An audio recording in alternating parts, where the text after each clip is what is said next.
Правда за Никола Христовски Колјо со одветна казна за неговиот убиец и законски измени побараа граѓаните на мирниот протест од Министерството за правда преку обвинителството до кривичниот суд.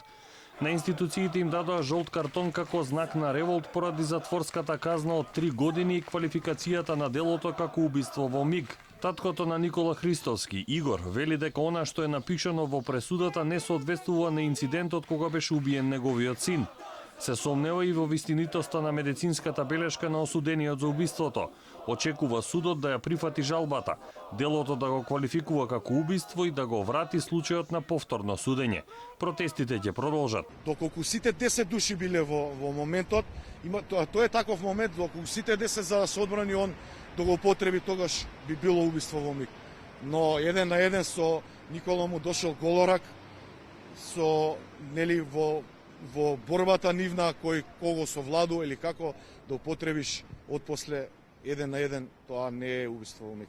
Христовски вели дека државата мора да реагира за во иднина да не се случуваат вакви немили настани. Вакви ножеви се достапни и на пазари и во продавници за лов и риболов.